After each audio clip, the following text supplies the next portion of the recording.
welcome to Love Every Moment, coming to you today from Dallas, Texas. Today's verse is 1 Peter 2:9. But you are a chosen race, a royal priesthood, a holy nation, a people for God's own possession, so that you may proclaim the excellencies of Him who has called you out of darkness into His marvelous light.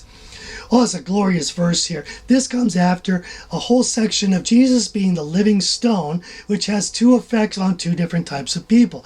The people that love Him and receive Him, why to them, He's the rock of our salvation, right? He's our cornerstone. But to those who reject Him, He's a rock of stumbling and a stone of offense. And they can only await doom and judgment. So, that's a terrible thing. Now it says, but you, the church, you, the believers who love the whole Jesus with your whole life, but you are a chosen race, a royal priesthood, a holy nation, a people for God's own possession. Why goodness, if even one of those was listed, it would be glorious. But we got all four listed. This is incredible. Why, I could do a 5-minute video on just each of those. But to make it very quick, let's look at it. You are a chosen race. God chose us. He knew that we were going to choose Him, and so in advance, He chose us. That's what predestination is, and it's glorious. He wants us. He chose us. Wonderful. Then, a royal priesthood. Now, in Jewish culture, most priests, I guess all priests, were priests according to the order of Levi.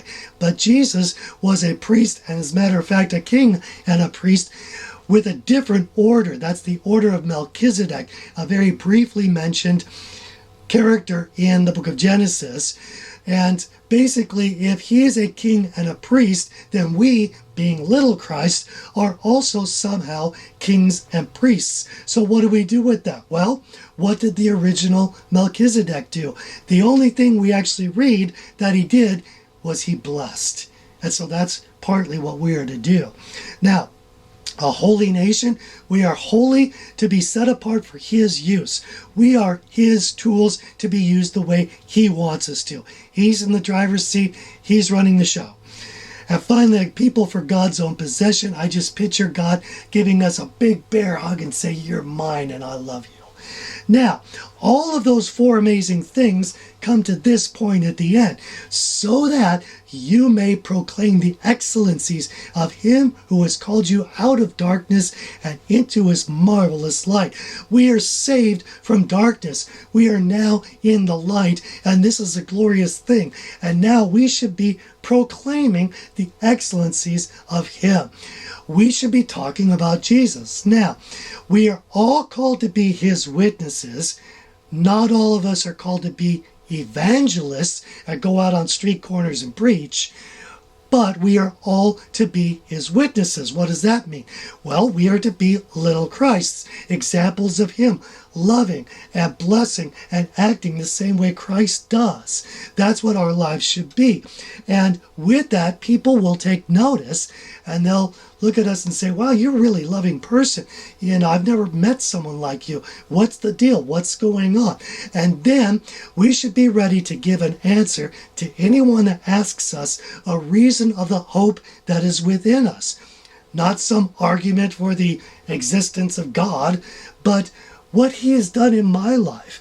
Now, we should be ready to give our testimony. I don't have a spectacular testimony. I'm not, some recovering drug addict or, a recovering murderer. I don't have a, real headline kind of a testimony. I was just a nerdy kid that picked his nose and was self-absorbed and life was all about me. I wasn't a pleasant person to be around. But you know what? I met some Christian teenagers who loved me as I was. They showed the love of Christ to me, and through them acting like little Christs, I found the love of God. And that's what it's all about. So let's choose to love every moment, because then we're going to love every moment. I'm your average wretch, and I hope you have a great week.